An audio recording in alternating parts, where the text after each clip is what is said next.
berbagi cerita prediksi kita ini sudah sampai pertengahan tahun 2026 dan ini prediksi yang terjadi untuk pertengahan tahun 2026 sampai akhir tahun. Saya mendapatkan sebuah gambaran, bukan bisikan kalau saya, tapi kayak gambaran seperti itu. Dan tapi kembali lagi harapan saya ini tidak akan terjadi. Tanpa tunggu lama-lama lagi, mari kita simak bersama-sama ceritanya Teh Penny.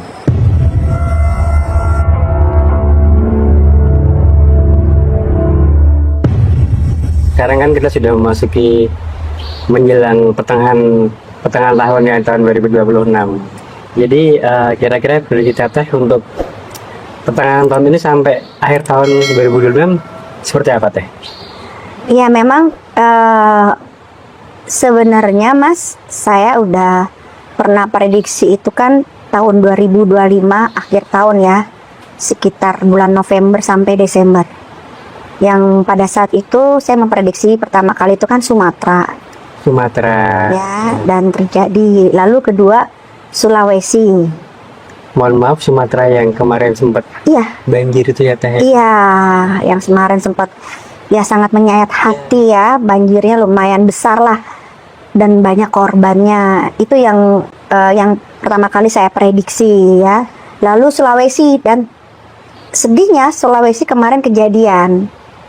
Sulawesi. Ya. Dan kereta api. Kereta api yang kemarin di Bekasi. Iya. Kereta api juga kejadian. Jadi kan saya ditanya saat itu, Teh, untuk tahun 2026 ini transportasi gimana?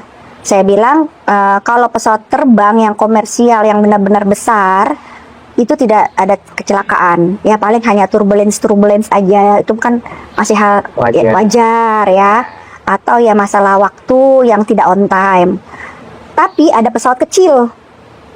Kemarin yang kecelakaan pesawat kecil itu yang ada bawa dari kementerian ya kalau tidak salah, itu memang saya prediksi itu kan. Nah ternyata saya pikirkan ini udah terjadi semua dari Sumatera, Sulawesi, dan terakhir itu di salah satu di YouTube di Ganjil kalau nggak salah ya, di Ganjil Misteri itu saya bilang bahwa ada lobang besar di Sumatera. Lobang besar di Sumatera. Dan itu udah terjadi. Harapan saya udah semua nih, Sumatera melewati itu, Sulawesi udah melewati, kereta api, pesawat semua udah melewati, dan kebakaran juga udah terjadi. Harapan saya seperti itu. Tetapi saya baru dapat gambaran lagi Mas. Apa itu Teh? Jadi ceritanya gini, saya itu kan abis ngeruat orang ya, pasien itu di daerah Yogyakarta.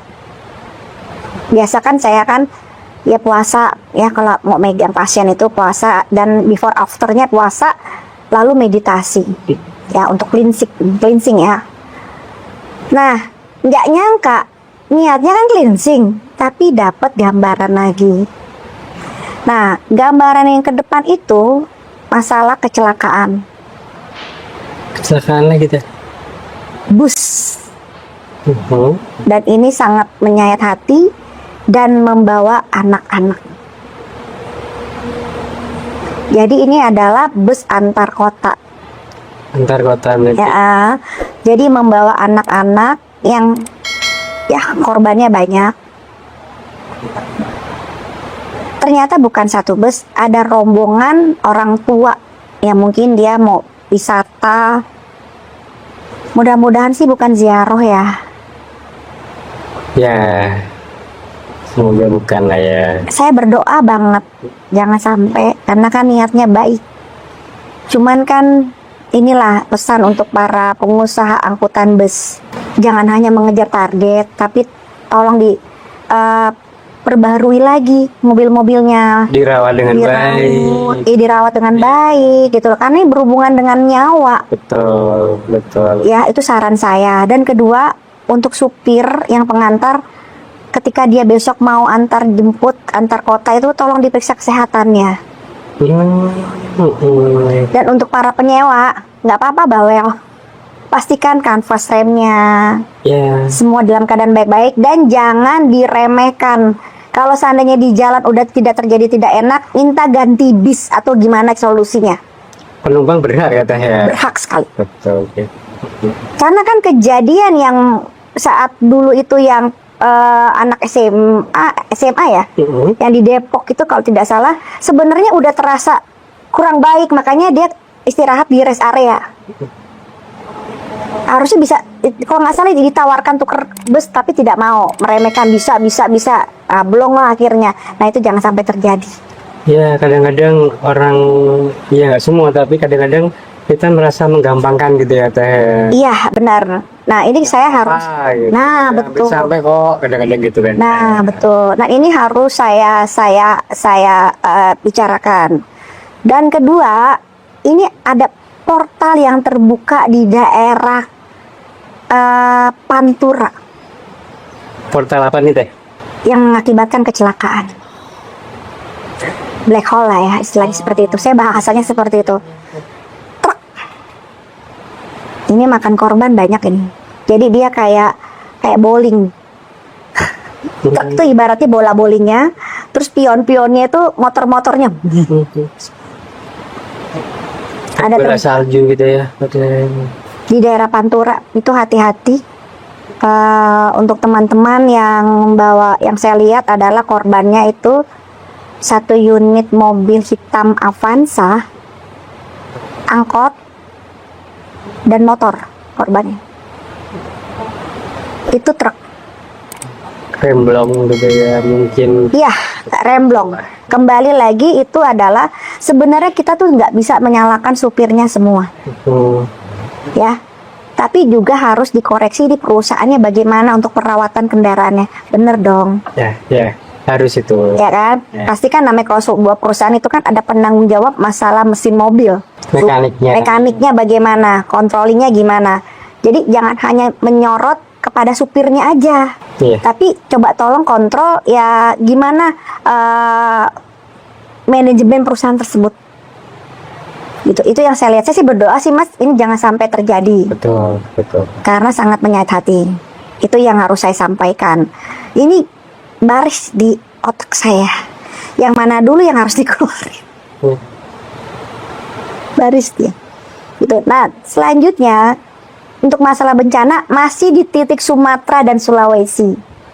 Sumatera, Sulawesi, Maluku, Flores, yang daerah Papua. Daerah timur sana. Ya. Ya. Papua itu lebih ke gempa dan gunung meletus. Maluku, Flores. Ya, itu memang yang dikhawatirkan adalah gunung selamat.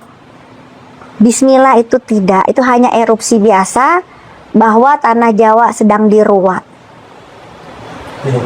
Nah, untuk apa tujuannya? Ya kan tanah Jawa ini udah sangat tua. Dan ada hal itu yang akan membahayakan untuk kita. Jadi, baiknya Tuhan, kita harus tetap melewati itu semua, namun hanya goncangan sedikit aja. Yang menahannya itu ya Gunung Selamet. Gitu. Jadi kalau ada goncangan-goncangan sedikit di Pulau Jawa, jangan khawatir. Bismillah. Karena memang keadaannya sedang diruat. Nah, erupsi kecil gitu ya, itu sebenarnya memang akan ada sebuah tatanan atau peradaban baru di riset lah ya. Iya, benar. Jadi bukan komputer aja nih, bukan teknologi aja yang di riset. Ternyata yang namanya bumi kita yang sudah tua ini, alam semesta meriset ulang semuanya. Karena kan makin banyak penduduk yang menempati bumi. Betul. Itu juga baiknya Allah. Karena kalau tidak diruat, karena kalau tidak ada yang satu tonggak yang menjaga, ini akan menjadi bencana internasional, bukan nasional aja. Jadi sudah akan meluas gitu. Ya, sedangkan di Pulau Jawa kan banyak sekali penduduknya. Nah, akhirnya diminimize lah semua kejadian itu. Gitu loh. Jadi nggak usah khawatir untuk teman-teman yang di sekitar Gunung Selamet. Kalau bisa adakan aja sedekah bumi. Ruatan gitu. Ya, ruatan di sana, sedekah bumi gitu ya. Di daerah Gunung Slametnya gitu. Itu aja. Jadi biar energi positif kita itu ikut kayak support mereka gitu lah. Ya, Bahwa manusia di bumi ini peduli dengan semesta. Maksudnya bukan kita mentuhankan gunung, tidak. Karena konsepnya suka berubah nih. Niat baik jadi pikirannya jadi buruk. Itu yang saya bingung. Padahal mah kalau udah mau niat baik, totalitas kita suka tidak suka, kita tuh hidup di semesta loh. Berdampingan. ya. Dan masing-masing punya tujuannya di dunia ini diciptakan Tuhan. Bohong kalau mereka tidak hidup. Logika aja. Cuma kan nafasnya punya cara masing-masing. Ibadahnya punya cara masing-masing. Betul. Gitu loh. Nah, maksud saya kalau kalian yang ada di Gunung Slamet sekitar, adakan sedekah bumi. Gak usah mewah-mewah, gak usah besar-besar. Biar energi kalian itu selaras dengan semesta alam yang ada di sana. Untuk sedekah bumi itu kira-kira kalau gini teh, berlaku nggak kalau buat pribadi? Kalau katanya gini nih, oke, kalau ternyata kita mau sedekah bareng-bareng rame-rame, udah nggak mau nih. Tapi kita percaya bahwa sedekah bumi adalah baik buat semesta dan buat kita sendiri, bisa nggak? Bisa banget. Bisa ya. Contoh, waktu akhir tahun menutup 2025 kemarin, saya melaksanakan sedekah laut untuk Laut Selatan. Kita sendiri nih. Aku sendiri. Iya. Tapi mewakili semua tatanan yang ada makhluk-makhluk Tuhan. Ya, apa yang bisa kita lakukan hal baik, lakukan aja. Kita nggak usah orang memandang orang gila, aneh, apa sedekah kok ke bumi. Sedekah tuh ke manusia. Iya memang benar sedekah ke manusia. Tapi kan persoalannya berbuat baik itu kan nggak harus mengenal manusia aja.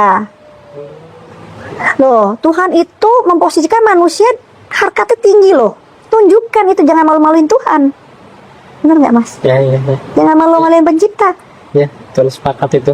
Ya kan? Jadi kebaikan itu nggak perlu dengan manusia juga, ke hewan pun kita harus berbuat baik. Meskipun kita makan hewan. Ya. Ya kan? Ya. Gitu maksud aku gitu loh. Nah, adakan aja misalnya Mas nih, aku mau sedekah bumi. Lakukan yang bisa kamu lakukan. Agar minimal kamu mendapat berkat untuk dirimu dan keluargamu. Minimal karma baikmu sudah tercatat. Karena hidup itu sebenarnya banyakin karma baik. Nah, itu untuk yang di Gunung Slamet ya. Saya yang goyangnya lebih gunung itu lebih terasa itu memang lebih itu ya memang di daerah Maluku tadi, Papua itu gempa itu nggak berhenti di Flores, sama di daerah Pagar Alam ya, Gunung Dempo maksudnya. Ya itu erupsinya lumayan ya di Gunung Dempo itu. Lalu lanjut Gunung Krakatau ya. Jadi kembali lagi baiknya Tuhan, dalam waktu dekat ini tidak terjadi meletusnya Gunung Krakatau. Namun karena ada tarikan salah satu gunung, akhirnya ada geseran gerakan, akan sering terjadi gempa di daerah Serang, Banten. Ya paling-paling skalanya 4 skala. 4 sampai 5 lah. Cukup lumayan lah tadi. Ya. Tapi tidak menyebabkan tsunami atau Gunung Krakatau meletus. Jujur loh Mas, itu adalah salah satu gunung yang saya doakan tiap hari. Karena kalau itu terjadi, itu akan jadi bencana internasional. Ya mungkin karena juga kita sudah punya sejarah kelam di situ ya. Dan kalau itu terjadi, yang paling hilang adalah Lampung. Ah iya. Nah itu makanya kita berdoa bersama-sama, tapi itu dalam waktu dekat bismillah itu tidak terjadi. Cuman karena ada satu gesekan gunung itu kan dia tuh kayak menahan memumpang bumi. Berpegangan lah dia. Kan saya bilang setiap ciptaan Tuhan pasti ada manfaatnya dan tujuannya. Makanya jangan meremehkan apapun ciptaan Tuhan gitu. Ya. Nah, saat beberapa nih Merapi ada gesekan, ini akan gerak pasti. Tarik menarik kan. Tapi bukan berarti dia akan meletus, erupsi. Yang ditakutin adalah gunung di bawah laut sebenarnya. Iya. Bisa lebih besar malah. Itu lebih besar. Ya. Lebih besar bisa merubah tatanan bumi. Ya. Lalu selanjutnya sekitar bulan Juli Agustus, Sesar Lembang akan bergerak kembali. Jawa Barat lagi. Sesar Lembang akan bergerak lagi. Itu gempanya itu sampai ke Bekasi, ke daerah Babelan. Aduh saya lupa daerahnya apa itu. Kerawang yang deket lautnya. Babelan, Tambun, Sumedang, Subang, itu akan kena goyangannya. Tapi kita harus tetap bersyukur.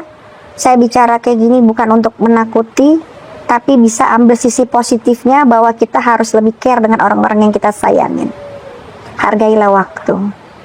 Maksudnya 5 menit aja kabarin kabarmu kepada orang-orang yang kamu sayangi, walaupun 5 menit. Jadi jadikan itu buat hubungan lebih baik. Betul. Kedua, banyak lagi karma baik. Ya, ketiga, arsip-arsip dirapikan. Jadi jangan menjadikan ini suatu momok yang menakutkan. Isi teteh ini nakut-nakutin. Ambil sisi positifnya. Bahwa jangan pernah ngebuang waktu. Karena waktu kan nggak bisa terulang lagi. Ya, ya. Gitu. Mahal harganya teh. Oh, mahal sekali. Hargai waktu, jangan buang-buang waktu. Ya. Nah, itu yang di Sesar Lembang itu. Jadi gini loh Mas, yang gambaran yang saya diliatin, bahwa ada titik daerah, wilayah atau tanah yang turun ke bawah. Nah, loh, kayak patah tulang kayak gitu. Nah, itu yang akhirnya membuat sebuah gerakan. Ya, besar gitu ya. Menutup lubang yang. Nah, bagusnya, alhamdulillah tetap harus bersyukur. Kita memang harus melewati keadaan itu, tetapi tidak jadikan suatu bom waktu. Wah. Maksudku kayak gitu. Ya. Jadi kalau kita seuzonnya jeleknya berpikir, kok Tuhan kok ngasih bencana terus, kok begini, sebenarnya nggak salah. Sebenarnya Tuhan baik, banyak yang diminimize. Tapi kan proses dunia itu, tatanan dunia itu setiap abad itu akan pasti berubah. Boleh di cross check.